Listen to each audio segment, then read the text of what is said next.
Thanks for checking out our election coverage. I'm Reagan Hill with CPHS News. The Wolfcast and Wolfpack online newspaper have partnered together to provide you with an in-depth coverage on this year's district elections. With 5 places on the school board open, our reporters had the chance to interview all but one candidate running to earn a spot in the board.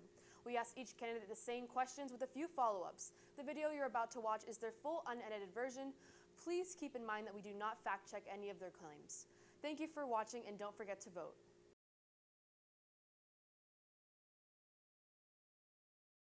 Well, as I was telling you on the way up here, I have 2 high schoolers that attend Leander High.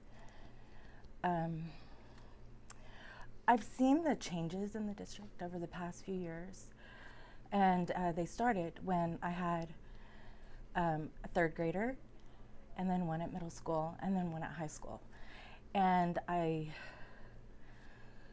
realized that when my son, after being out of class for 6 months because of COVID, and then came back to the new English curriculum, and he told me that it was well known to all of the kids that it was not hard.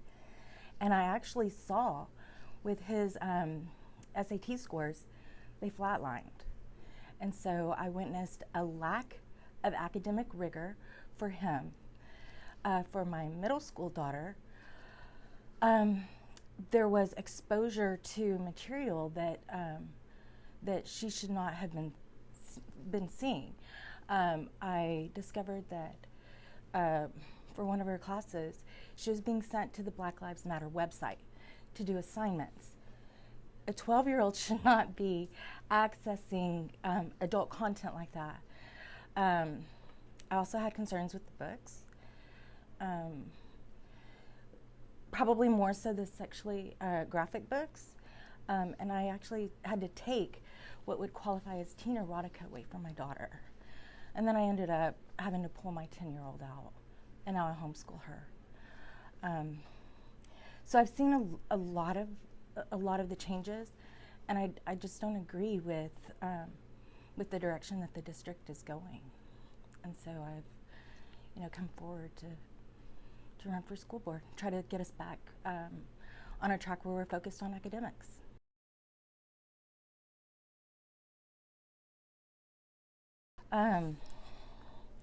Well, I just stated some of that. I have been going and attending school board meetings for about the past year and a half.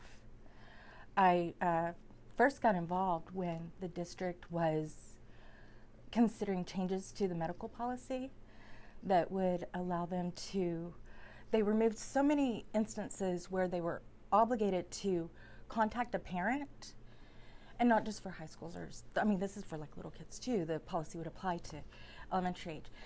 And what was left is that they could have removed a kid from campus, taken them for a medical procedure, brought them back, and never tell the parent. And so that was the first time that I spoke at a school board meeting. And I started reviewing the agendas because I was so alarmed. I've worked in healthcare for almost 20 years. And so I understand HIPAA and why it's in place. The importance of protecting data, protecting my own kids' data. All of y'all's can, there's reasons why your parents don't drive around with your social security number on a bumper sticker on their car. It needs to be protected.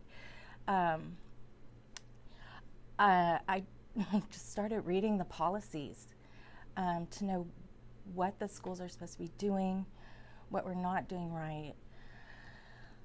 Reading about the parental protections written in Texas Education Code. And again, where the district seems to be violating some of that.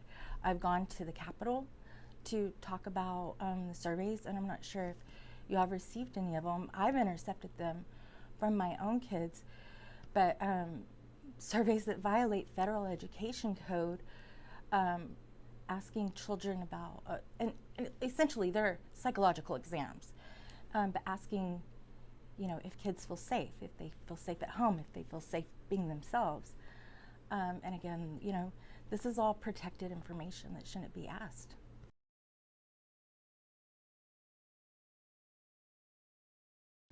Just on A, not B? We'll ask about B first, but first A, probably. Okay, so Proposition A, I feel like the message that's being pushed is very one-sided. However, what people need to understand about A is that it doesn't actually have to be passed this November. If it's not passed in November, it'll come back again in May. So it's not critical at this point to even pass it. And I feel like I said initially, that, excuse me, our district has gone in a direction that it shouldn't, and that we need to start at the very top with, getting some fresh faces on the board, and turning this around and looking at the finances in a way that have not been examined. And so I don't feel like we need to pass Proposition A now. Now, the ACE credit is the way to go. I do believe that with recapture, that being able to pay the state outright is the best option. However, again, I don't feel like it is critical to pass it right now.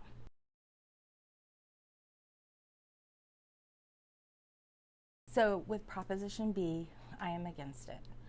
Our community has already seen our home appraisals skyrocket. That's already an increase in and of itself, and then to add an additional tax onto that, it's just not fair to the community. I've looked at, and I don't appreciate the message that's being sent out that teachers could lose their jobs, or that other programs could be impacted.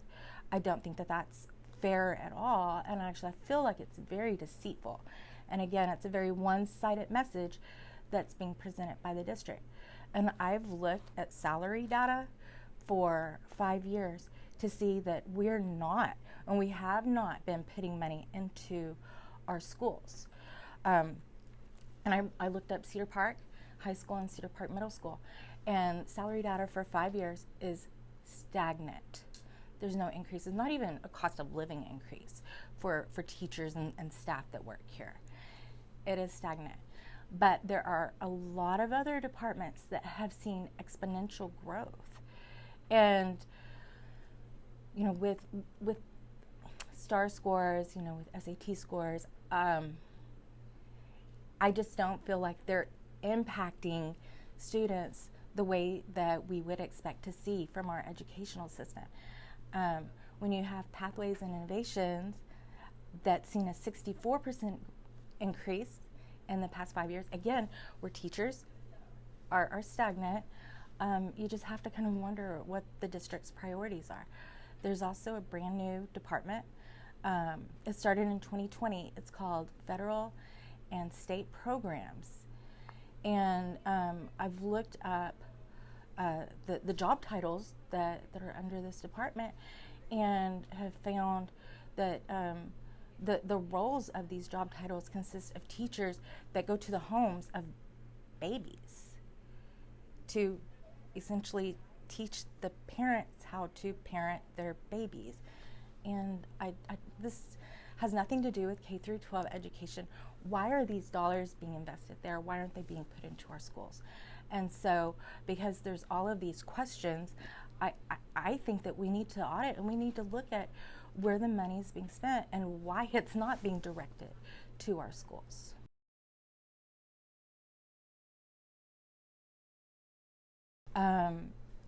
So I think that there is a lot of administrative overhead that needs to be looked at. Like I was just giving you the example of, the Pathways and Innovations. There is, non-instructional spend everywhere. Just like the surveys, we pay K-12 Insight about $120,000 a year. And I get that that's not anywhere close to the $32 million, but when you start looking at all of these areas, it's going to start adding up. But why are we, spending money there? And then there's just so many areas where I feel like, again, getting in new faces at the board level who are committed to being, better stewards to the taxpayers, and to figure out where we're spending our money, because the district has a budget of almost $500 million. That's a lot. So where is this money going?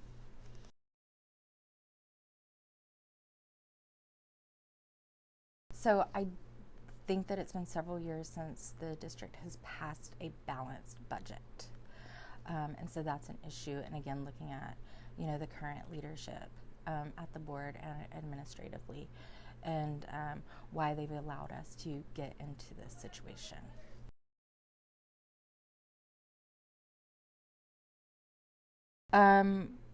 Personally, I am not.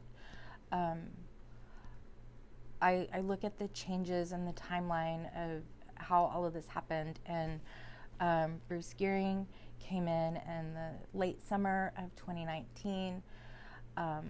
Then I discovered, I think it was November of 2019, we had administrative staff reaching out to the Professor Carpenter, I believe is his last name, in Baylor, to come conduct a study, and I use that term loosely because there's no scientific merit to it, that included 73 responses to show that our district was racist or not diverse enough. And out of a community with over 40,000 students, and you're going to, look at responses from only 73 people and then decide that we're a racist community, and then bring in the new curriculum because it's diverse, which also has, all of this sexually explicit material in it, and it's low reading levels, which then in turn, means that you're not getting, the complex sentence structure. You're not getting advanced vocabulary to continue learning. And going back to where, once the kids returned to class and they had this, this curriculum we're being taught with this, the academic growth was stagnant. And like I said, I saw that with my own son's SAT scores.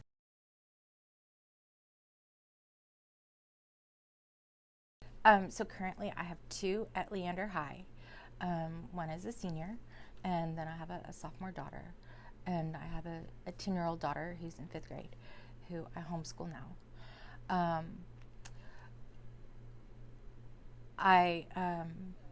I'm just trying to get my son through. It is unfortunate. This summer I went to the Capitol so that I could speak against the surveys. And the TEA Commissioner, Mike Morath, was presenting to our state representatives. And he presented that 80% of Texas classrooms do not provide on-level curriculum. And so I went home and I asked my two high schoolers, what one class did you just take that you feel provided on-level learning? Because the rest were below level. And that is really sad whenever you look at it like that. And so it is unfortunate that we have done this, and I've seen it with my kids. With my sophomore daughter, I took her out of LISD English this year. She's taking it online, the English online, through Texas Tech now, and takes the other classes at LHS. But she's also starting her final year of confirmation at St. Margaret Mary, and I was aware that there's a lot of anti-Christian references in the curriculum, and I just couldn't have her exposed to that while she's on her journey with her faith.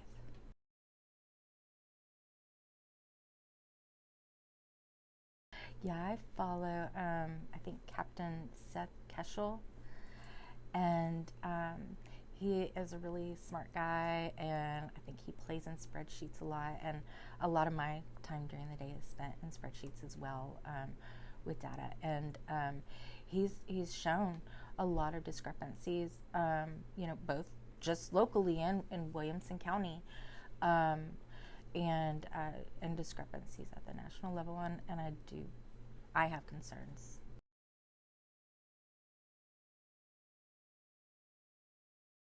Oh, of course I would accept it. Now, would I stop fighting for what I think is right or wrong? No, I would continue this, because for me it is right and wrong. That is the issue, and I will continue to speak about that.